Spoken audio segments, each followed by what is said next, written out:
Friends, welcome to our channel. ఈరోజు మన వీడియోలో డిఎన్ఏ లైబ్రరీ మరి జీనోమిక్ లైబ్రరీని చూద్దాం. సో ప్రీవియస్ వీడియోలో డిఎన్ఏ లైబ్రరీ చెప్పాను. ఈ వీడియోలో చూసేసి జీనోమిక్ లైబ్రరీ చూద్దాం. సో జీనోమిక్ లైబ్రరీ అనేది ఏంటి అంటే, సో మనకి డిజైర్డ్ జీన్స్ ఏమైనా ఉంటాయి, ఆ డిజైర్డ్ జీన్స్ని మనం కలెక్ట్ చేసినటువంటి ఆ వేరియస్ జీన్స్ ఏవైతే ఉన్నాయో వాటన్నిటిని వేరియస్ పర్పస్కి యూజ్ చేయొచ్చు. సో సింపుల్గా చెప్పాలంటే స్టోరేజ్ ఆఫ్ జీన్స్, అందుకని దాన్ని జీనోమిక్ లైబ్రరీగా చెప్తున్నాం. అయితే దీంట్లో 2 ఆస్పెక్ట్స్గా చెప్తున్నారు. First, genomic library is used to storage of DNA sequences. Then cDna library is used to mRNA sequences. ఏ స్టోర్ చేస్తారు ఇక్కడ అంటే డిఎన్ఏ సీక్వెన్సెస్, ఇక్కడ mRNA సీక్వెన్సెస్ని స్టోర్ చేస్తున్నాం.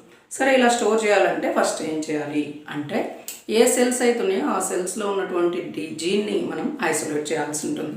సో ఐసోలేషన్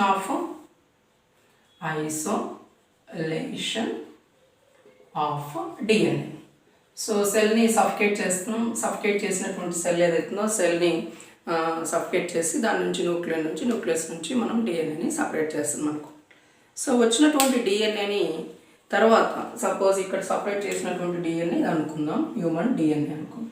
సో ఇక్కడ ఉన్నటువంటి జీన్ ఏదైతే ఉందో హ్యూమన్ జీన్ అనుకుందాం. దీంట్లో ఏదో ఒక ఫ్రాగ్మెంట్ నాకు అవసరం, దాన్ని నేను స్టోర్ చేయాలనుకుంటున్నా. ఏదో ఒక బేస్ పేర్ సీక్వెన్స్ ఏదో నాకు అవసరం, దాన్ని సపరేట్ చేయాలి.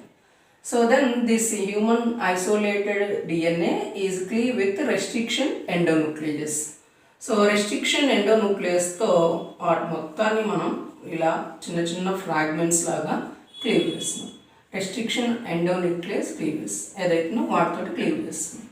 సో అప్పుడు మనకి millions of genomic DNA fragments produce అవుతున్నాయి. చిన్న చిన్న స్మాల్ ఫ్రాగ్మెంట్స్ అనేవి ప్రొడ్యూస్ అవుతాయి. సో రెస్ట్రిక్షన్ ఎండోన్యూక్లియస్ కాకుండా కొంతమంది ఫిజికల్ ఫోర్సెస్ అప్లై చేసి ఫిజికల్గా వాటిని సపరేట్ చేయడానికి అల్ట్రావైలెట్ రేడియేషన్ కానీ వీటిని యూజ్ చేస్తారు. ఆ యూవీ రేడియేషన్ యూజ్ చేయటం వలన కట్ అయ్యేటువంటి డిఎన్ఏ ఏదైతే ఉందో ఆ డిఎన్ఏ మనకి కావాల్సినంత లెంత్లో ఉండొచ్చు, ఉండకపోవచ్చు. సో నీకు ఈ డిజైర్డ్ లెంత్ కావాలంటే ఆ డిజైర్డ్ లెంత్లో అల్ట్రావైలెట్ రేడియస్ కట్ చేయొచ్చు, కట్ చేయకపోవచ్చు. లేదు, కొన్ని ఈ యొక్క పర్టికులర్ రెస్ట్రిక్షన్ ఎండోన్యూక్లియస్ కూడా ఎంతవరకు కావాలో అంతవరకు ఇవ్వలేకపోవచ్చు. సో అలాంటి వాటిని ఓవర్కమ్ చేయడం కోసం ఉన్నటువంటి డిఎన్ఏ లెంత్ ఏదైతే ఉందో ఈ లెంత్ని తర్వాత కావాల్సినటువంటి స్పెషలైజ్డ్ రెస్ట్రిక్షన్ ఎండోన్యూక్లియస్ యూజ్ చేసి ఎక్కడి వరకు కట్ చేయాలో అక్కడ వరకు కట్ చేసిన తర్వాత మనం ఫ్రాగ్మెంట్స్గా వీటిని కన్సిడర్ చేస్తున్నాం. సరే, తీసుకున్నటువంటి డిఎన్ఏ ఫ్రాగ్మెంట్స్ని తర్వాత fragments inserted into the plasmids. మనందరికీ తెలుసు ప్లాస్మిడ్స్ ఏవైతున్నో ఉన్నటువంటి ప్లాస్మిడ్స్ని వెక్టార్స్గా చెప్తుంది. So they transmit the gene from one organism to the another organism. Vectors ఇక్కడ ఏం వాడుతున్నాం? ప్లాస్మిడ్స్ని వెక్టార్గా యూజ్ చేస్తుంది. సో ఇక్కడ ఉన్నటువంటి డిఎన్ఏ ఫ్రాగ్మెంట్స్ని ప్లాస్మిడ్లోకి ఇలా పంపించేస్తుంది. ఇలా చేసినప్పుడు ఈ యొక్క పర్టికులర్ సీక్వెన్స్ని రీకాంబినెంట్ డిఎన్ఏ మాలిక్యూల్స్గా చెప్పవచ్చు. సో ఎందుకంటే 2 కాంబినేషన్స్, అంటే ఒకటేమో ప్లాస్మిడ్, రెండోదేమో డిజైర్డ్ జీన్ ఇక్కడ ఇన్సర్ట్ చేసాం కాబట్టి రీకాంబినెంట్ డిఎన్ఏ మాలిక్యూల్గా చెప్తున్నాం.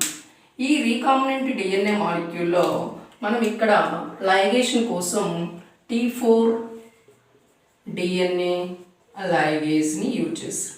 T4 లైగేజ్ ఏదైతే ఉందో ఆ లైగేజ్ ప్లాస్మిడ్ని దాంతోపాటు ఉన్నటువంటి డిజైర్డ్ జీన్ని వైండ్ అప్ చేస్తుంది.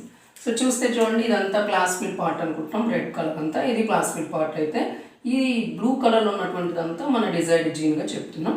సో ఈ పర్టికులర్ ఏరియాస్ వరకు రీకాంబినెంట్ డిఎన్ఏ మాలిక్యూల్స్గా మనం చెప్పుకోవచ్చు. Next, this recombinant DNA molecules are vectors or plasmid vectors are transmitted to the bacterias. So ఏవైతే బ్యాక్టీరియాస్ ఉన్నాయి, సపోజ్ ఈకోలై అనుకో, ఏదో ఒక బ్యాక్టీరియా ఇక్కడ ఉన్నాయి. ఈ బ్యాక్టీరియాన్స్ లోపలికి introduction of plasmids into bacteria లోపలికి ఇంట్రడ్యూస్ చేసిన తర్వాత వీటిని మనం జీనోమిక్ లైబ్రరీస్గా కన్సిడర్ చేస్తాం.